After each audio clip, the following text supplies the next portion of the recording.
Namaskar. Hello and welcome back to Inside English Academy. Today's video is going to be on a topic from English literature. It's about very famous and successful female author from the early 20th century. Her name is Virginia Woolf. And what makes her so important for a student of literature?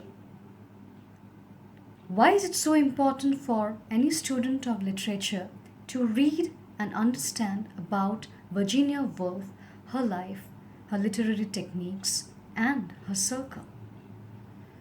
So let's find out. Virginia Woolf, she belonged to a very affluent and renowned family. She had successful people in her family. Her father, Leslie Stephen, he was a famous author.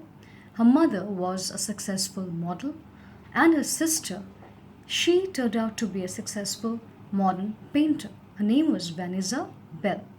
So, now let's move on to Virginia Woolf. She was one of the finest observers that we will ever come across in the history of English literature. And what makes her so? It's her eye for minute details.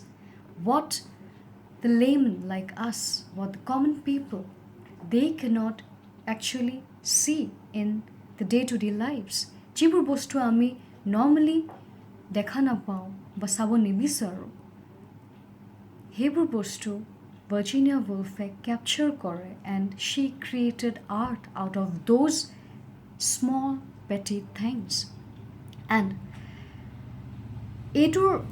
এইটো কনটেক্সটত Ruff, Waldo, Emerson, he was a famous American essayist. তেখেতে এটা remark দিছিলে on Virginia Woolf, and he said that in the work of a writer of genius, we rediscover our own neglected thoughts.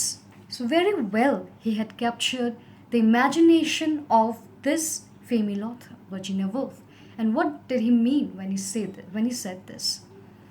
তেওঁ এইটো ক'ব বিচাৰিছিলে that আমি যিবোৰ বস্তু generally neglect কৰোঁ, or we tend to ignore in our daily lives, Virginia Woolf actually made art out of those neglected things.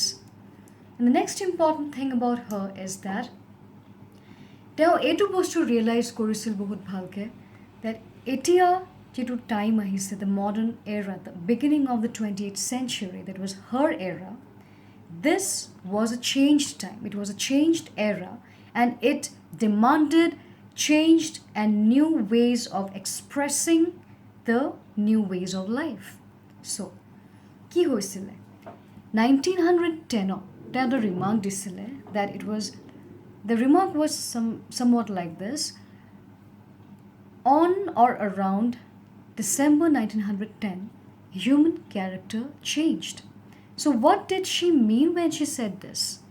She actually meant that the human beings have seen so much by then, and they were about to see a lot more changes in their lives, that literature could not afford to remain the same if it has to capture the spirit of the age. Because we know that literature, until that period, it was a reflection of the society. Because whatever was happening in the society, the literature of that period, it captured the spirit and reflected it in the form of fiction, poetry, prose. And literature can never be separated from history, from the societal currents. And modern age was such a time. It was a time of new things. It was a time of new ways of life, new innovations. And in 1910, the world had witnessed the emergence of new techniques like Cubism.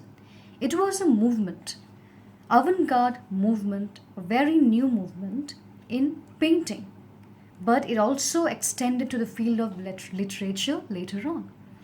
In painting, it meant the introduction of three-dimensional paintings. And in literature, it meant multi-perspective literature. That is, when we have different characters, And through the different characters, the author portrays the different perspectives for one particular context. So there we get the idea of multi-perspective and multiple characters. And this was the beginning of the modern era. See, when we say the beginning of a particular era, we cannot demarcate a particular line, because when there is a shift, a transition from one era to the next, we only witness the changes, the gradual changes. And 1910 was a very prominent year when we could witness those changes in different aspects. That's why Virginia Woolf also commented on that particular year. Next, we will also read about Virginia Woolf's point of view on the essay, because she was an essayist, a very successful essayist. And what made her a successful essayist? This we will find out in the context of her essay, which was titled The Art of the Essay. So, this essay is included in the syllabus of Guwahati University, and Guwahati University students khinir babe a topic to बहुत important হৈ যায়, because এইখন এছেৰ পৰা আমি গম পাওঁ Virginia woolfৰ ideas কি আছিলে, ideas about writing an essay, about presenting her topic, and তেওঁ কি বিচাৰিছিলে to depict, to represent through her essays. So, তেখেতে first point এটা কৈছিলে that essay এখনে মানুহক pleasure দিব লাগিব, and by pleasure she didn't actually try to pinpoint a certain element. Rather, she kept it subjective, and she wanted to tell her readers that different essays, jiblak different eras ot ahisil, তেওঁলোকে হে এটা element যদি মানুহক দিব পাৰে, that is pleasure, that is entertainment, irrespective of their age.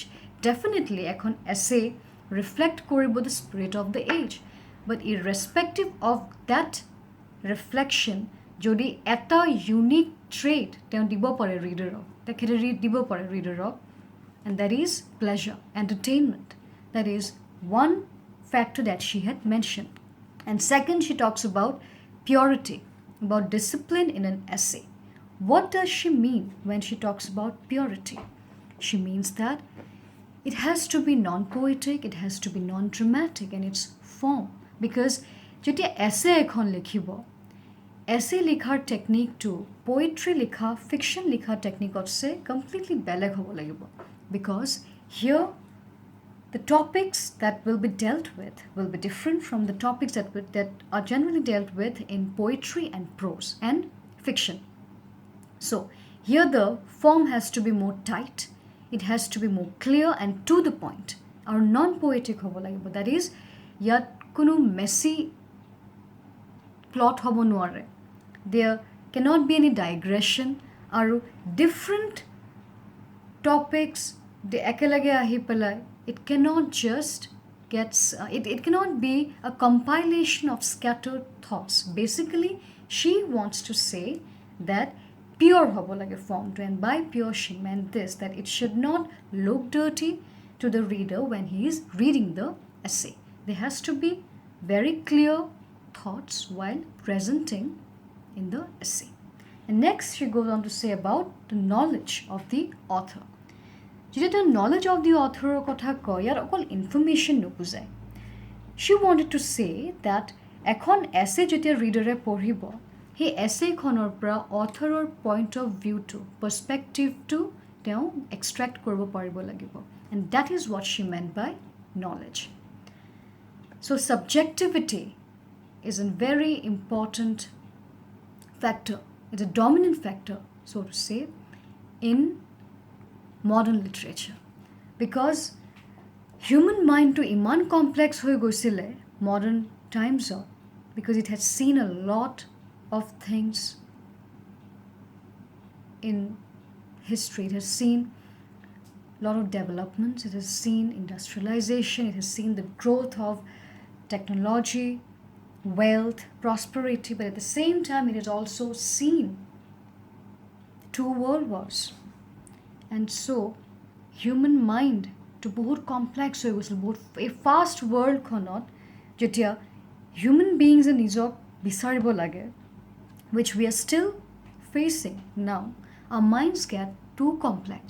আৰু সেই কমপ্লেক্সিটিটো reflect কৰিব হ'লে literature will have to move one step ahead যাতে সেই স্পিৰিটটো সেই কমপ্লেক্স মাইণ্ডটো কেপচাৰ কৰিব পাৰে এণ্ড ভাৰ্জিনিয়া woolf'ে সেইটো বস্তু বুজি পাইছিলে তেখেতে এইটো কৈছিল ডেট এছে এখনে এণ্টাৰটেইন কৰিব লাগিব ৰিডাৰক প্লেজাৰ দিব লাগিব নলেজটো ৰিফ্লেক্ট কৰিব লাগিব নলেজ অফ দি অথৰ এণ্ড পিয়'ৰ হ'ব লাগিব ইন ফৰ্ম আৰু কৈছিল ডেট এখন কাৰ্টেইন ড্ৰ কৰিব লাগিব এৰাউণ্ড দ্য ৰিডাৰ আৰু সেই কাৰ্টেইনখনে আমাক ইণ্টাৰেষ্টেড কৰি ৰাখিব লাগিব ইন ৰিডিং দ্য এছে মানে এনেকুৱা নহয় that it is digressing from one point to the other but বহুত ইণ্টাৰেষ্টেড কৰি ৰাখি পেলাই কেনেকৈ এছেইজজনে পাৰিব হিউমেন মাইণ্ডটো কেপচাৰ কৰিবলৈ and as a novelist she tried to capture workings of the human mind and she wanted to delve deeper into the human mind and present the thoughts that come across a human mind randomly. Because let's take it this way. Our mind at a moment eta thought nahe okol. Different thoughts ahe. But agote ki hoisile ami eta particular thought focus kori pele hetu uprot mi likhu. Ba hetu uprot ami we try to analyze upon that particular thought. But Virginia Woolf understood that this was not the right way to express the complexity and the interaction of the thoughts that plague the human mind, a modern mind. And that's why she adopted the technique of stream of consciousness, and this technique, it actually reflected the working of the human mind, the flow of thoughts in the human mind without any adulteration, without any break, as it is. So, we'll talk about it later, but now just keeping our discussion confined to Virginia Woolf, I'd like to wrap this video by saying that Virginia Woolf, she successfully found her own niche, found her own place in the early 20th century as a female author, which was not easy. It was a challenge for all the female authors, but her father encouraged her and she knew what she wanted to express through her literature. She was a lady with her own mind and she was privileged